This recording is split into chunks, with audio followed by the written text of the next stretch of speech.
Habang lumalakas ang tensyon sa South China Sea, ang pagdating ng BrahMos missile ay nagbibigay ng bagong pag-asa at bagong direksyon sa ating depensang militar na maaaring makapagpabagsak ng malalaking barko o iba pang target. Ang pagdating ng BrahMos system ay nagmarka ng isang malaking hakbang sa paglipat ng depensa ng Pilipinas mula sa pagtutok sa mga internal na banta patungo sa panlabas na depensa. Tulad ng Pilipinas, ang India rin ay nakakaranas ng patuloy na agresibong aksyon mula sa China.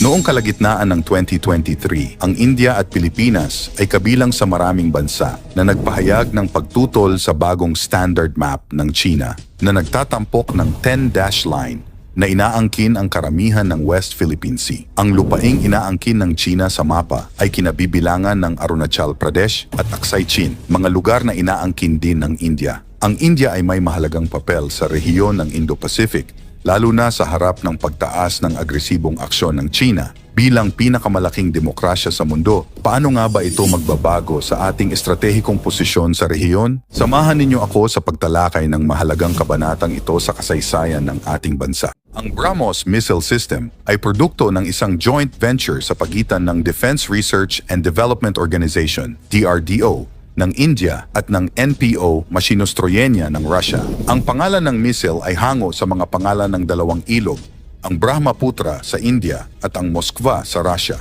Ang BrahMos missile ay may kakayahang lumipad ng hanggang Mach 3, 3 beses na mas mabilis kaysa sa tunog.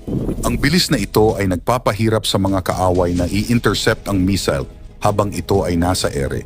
Ito ay binubuo ng dalawang yugto, isang propellant booster engine na nagpapabilis sa missile sa supersonic speed at isang liquid ramjet na nagpapanatili ng bilis nito sa Mach 3. May flight range ito na hanggang 290 kilometro. Ang extended range version ay maaaring umabot ng hanggang 500 kilometro na nagbibigay ng mas malawak na saklaw para sa depensa. Ang BrahMos ay maaaring ilunsad mula sa lupa, barko, or fighter aircraft. Para sa Pilipinas, ang sistemang kanilang nakuha ay land-based. Ang missile ay dinisenyo para sa mataas na precision at may kakayahang magdala ng mga warhead na maaaring makapagpabagsak ng malalaking barko o iba pang target. Ang Philippine Marine Corps Coastal Defense Regiment ang magiging end users ng bagong sistema. Ang mga personnel ng Navy ay nakatapos ng shore-based anti-ship missile system training noong Pebrero 2023. Samantala, ang BrahMos ay hindi lamang ang mid-range missile systems sa teritoryo ng Pilipinas noong Abril 2024. Noong kalagitnaan ng Abril, ang First Multi-Domain Task Force ng Estados Unidos ay nag-deploy ng Mid-Range Capability (MRC) missile system sa Northern Luzon. Ang MRC ay dinala dito partikular para sa exercise sa LACNIB 24 o mga military exercises sa pagitan ng mga armies ng treaty allies na Pilipinas at US. Kasali sila sa Balikatan 2024, ngunit para lamang subukan ang logistics. Ibig sabihin kung paano maililipat ang sistema sa Northern Luzon, kung saan gaganapin ang karamihan ng war games. Epekto sa depensa ng Pilipinas. Ang pagdating ng BrahMos system ay nagmarka ng isang malaking hakbang sa paglipat ng depensa ng Pilipinas mula sa pagtutok sa mga internal na banta patungo sa panlabas na depensa. Ayon kay Don McLean Gill, isang geopolitical analyst, ang BrahMos ay magbibigay ng mahalagang layer ng deterrence para mapanatili ang soberanya ng Pilipinas sa West Philippine Sea.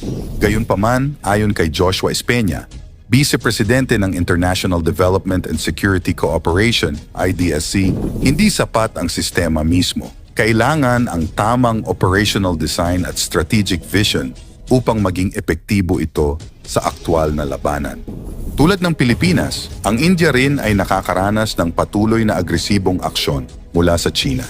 Noong kalagitnaan ng 2023, ang India at Pilipinas ay kabilang sa maraming bansa na nagpahayag ng pagtutol sa bagong standard map ng China na nagtatampok ng 10-dash line na inaangkin ang karamihan ng West Philippine Sea. Ang lupaing inaangkin ng China sa mapa ay kinabibilangan ng Arunachal Pradesh at Aksai Chin, mga lugar na inaangkin din ng India. Ang India ay may mahalagang papel sa rehiyon ng Indo-Pacific, lalo na sa harap ng pagtaas ng agresibong aksyon ng China bilang pinakamalaking demokrasya sa mundo, ikalimang pinakamalakas na ekonomiya, pang-apat na pinakamalakas na military, at pangalawang pinakamalaking standing army.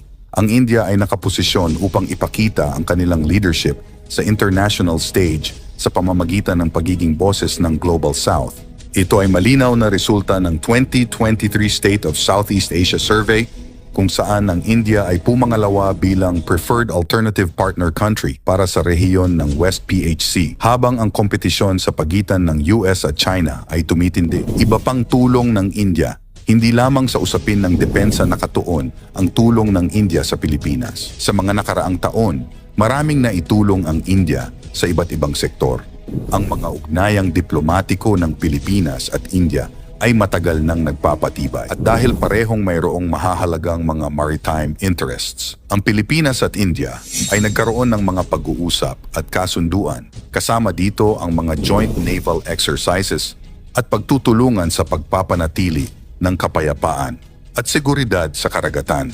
Bagamat maraming benepisyo ang hatid ng kooperasyon sa pagitan ng Pilipinas at India, hindi mawawala ang mga hamon. Isa na rito ang limitadong resources ng Pilipinas at ang kakayahan nitong makipagsabayan sa teknolohikal na mga pagbabago. Gayunpaman, maraming oportunidad ang bukas para sa pagpapalakas lalo na sa aspeto ng pagsasanay at teknikal na suporta. Ang sa kasaysayan ng Pilipinas, madalas na ang ating pambansang depensa ay nakasentro sa paglaban sa mga panloob na banta tulad ng insurgency at terorismo.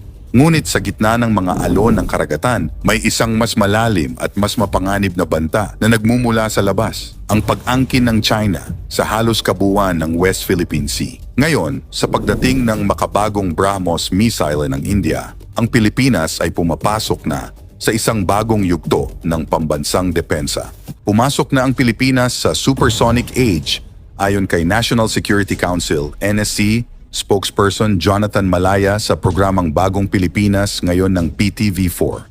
Halos 2 taon matapos formalisahin ng mga opisyal ng Pilipinas at India ang 370 milyon na kontrata para bilhin ang anti-ship missile system.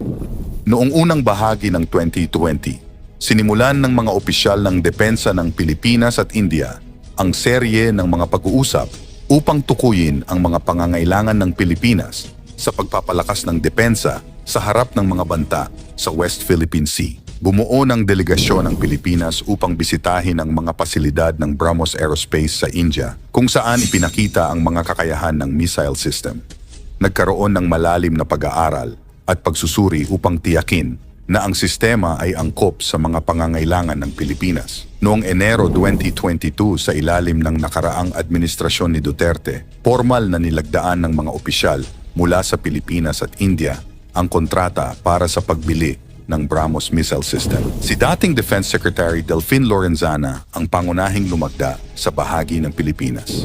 Samantala, noong Pebrero 2023, 21 personnel mula sa Philippine Navy ang nakatapos ng shore-based anti-ship missile system training bilang paghahanda sa pagdating ng BrahMos missile system. Ang mga ulat mula sa Indian media noong Abril 2024 ay nagpapahiwatig na ang unang batch ng BrahMos missile system ay dumating sa Pilipinas.